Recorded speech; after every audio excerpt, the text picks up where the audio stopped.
All right. Hello, everyone. My name is Mika Ilvonen, and welcome to my master's thesis presentation.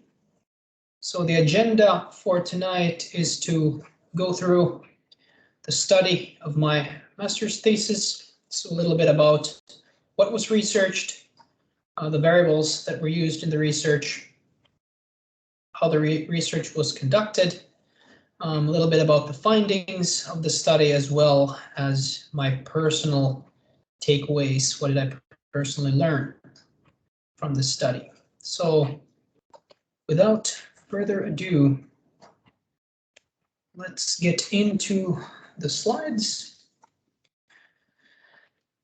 So the study was about REITs, so real estate investment trusts. And the name of the thesis was REITs' main tenant business sectors' effect on REITs' performance. And I was the sole researcher of this thesis. So, what was researched? So this study was conducted in order to study the relationship between REITs' main tenant business sectors and REITs' operative performance. And looking on the previous studies and previous research that was also referred to in this study, the previous literature on main tenants' effects, although REITs have been studied quite extensively, but the tenant side of the studies is quite non-existent, especially when looking at main tenants' business sectors. And given this, the following was formed as the research question for this study. So what effect do REITs' main tenant business sectors have on REITs' performance? So a little bit about the variables used in the study. So funds from operations, which is an industry standard, one could say, way to measure REITs' operational or operative performance, was used as the dependent measure for REITs performance. And then tenants, the tenant data that was hand collected from 10K forms of REITs, were then divided based on sector categorization that can be found from Yahoo Finance's website. And below can be seen the sectors, the 8 sectors of Yahoo Finance. So basic materials, communication services, consumer cyclical, consumer defensive, energy, financial services, healthcare, industrials, real estate, technology, utilities. And then the measures are also the variables. So FFO margin and what it was used for, purpose, and then how it was obtained or calculated. Maintenance sectors, which are on the left, leverage margin, as well as log of total assets. Leverage and log of total assets were both used as control variables. And then a few notes. Obviously, real estate was the studied sector, so that was not relevant. Secondly, in the utilities sector, it was not the main tenant sector of any studied REIT, so it was not used in the model or any of the models, but instead legal services were added, as several studied REITs showed this as one of their main tenant sectors. So it was deemed necessary to be added to the study. How the research was conducted. So as was just mentioned, using a hand-collected data set of 30 publicly traded US REITs, equity REITs, several regression models were run in order to examine these possible relationships between the previously mentioned sectors, as well as the REIT performance, which was the FFO margin, as stated before. And based on each sector's stock index performance, which was drawn from S&P global indexes, Dow Jones indexes, the following working hypotheses were then formed. So hypothesis 1, REIT performance has a positive relationship with main tenants in the technology, consumer, cyclical, and healthcare sectors. Hypothesis 2, REITs' performance has a negative relationship with main tenants in the energy, basic materials, and communication services sector. Hypothesis 3, different main tenant sectors have different impacts on REIT performance.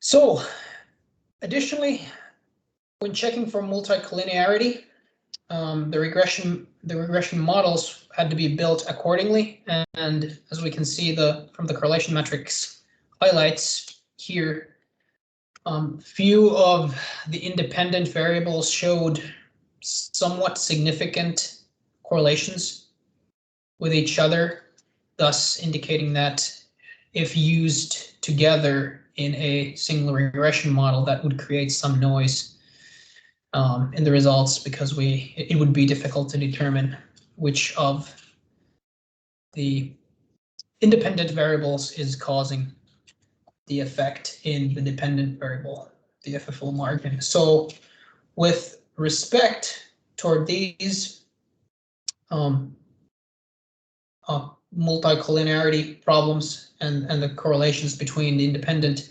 variables, the following 8 models that are shown on the right were then ran and examined, which are then discovered here in the results. So these models showed an adjusted R square ranged between 0.16 to 0.24, which basically means that their explanatory power ranged between 16 to 24%.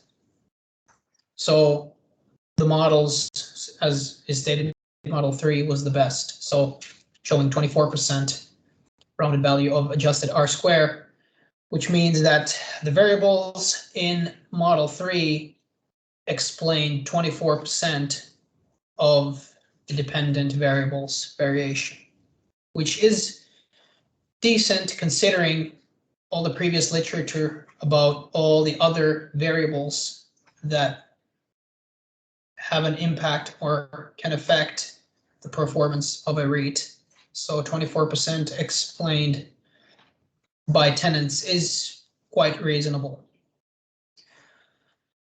So then about single variables, multiple independent variables were insignificant, as can be seen here in many of the models, although the steadily significant variables, which were leverage margin, consumer cyclical, communication services, financial services, and legal services, all showed consistent coefficients and thus indicate having an impact on the FFO margin.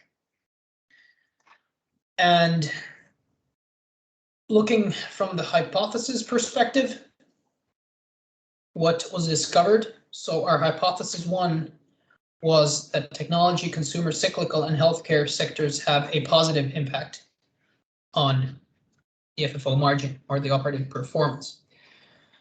As we can see, technology was mainly insignificant variable, so no conclusions can really be drawn from it. Consumer cyclical was steadily significant, and the coefficients were ranging between positive 4.2 to positive 6.2%. Which is according to our hypothesis that consumer cyclical has a positive effect on FFO margin.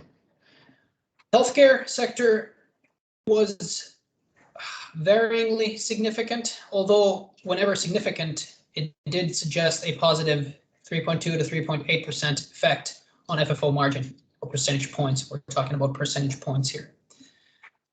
Percentage point effect on FFO margin. So a little more research is suggested on the healthcare sector in order to confirm the actual effect of that sector. But of these 3 sectors, consumer cyclical was significant, and the evidence behind its positive effect on FFO margin was quite strong in this study. Hypothesis 2, energy sector, basic materials, and communication services sectors have a negative relationship with REITs' operative performance. Although energy sector was varyingly significant, as it was strongly correlated with consumer defensive. So we can see that from the table, actually, that whenever consumer defensive was used in the model, energy was insignificant. And whenever, mainly, but whenever it was not, energy sector was significant. But however, whenever energy sector was significant, it showed a positive 8.7 to 11.4 percentage point effect on FFO margin, which is totally the opposite that was hypothesized. Basic materials was insignificant in all models, so no conclusions can be drawn from there.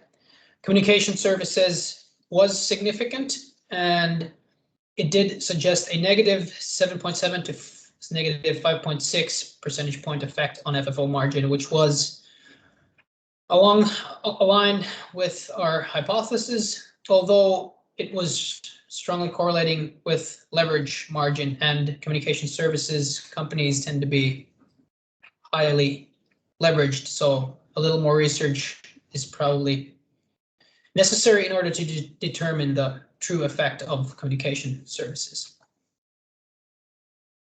Hypothesis 3. So there seems to be quite strong indication that different main tenant sectors do have different effects on the FFO margin and the REIT's operating performance based on this study. What I personally learned, my key takeaways were as follows. So further understanding of the difficulty of doing scientific research, not to even mention robust research. This became obvious to me very early on, and understanding the depths to which one has to go in order to do robust scientific research became quite obvious with adding all the variables and all the regression models and the data being not complete all the time. So that was a useful lesson. There aren't always right and wrong answers. No one may not know the ultimate truth, if such thing even exists, which I'm not sure anymore. I guess personally, I was expecting more from this research. I was expecting that this tenant sector would have a larger impact and it would explain more of the REIT's performance, but at least with these variables used, it did not. More than 24% at tops. And if I ever wanted to become a researcher, I certainly do have many areas to develop, and patience being the biggest one of these. So long ways to go. That was the end of my presentation. I want to thank everyone for watching this and wish you a pleasant rest of the day or evening or morning. Thank you.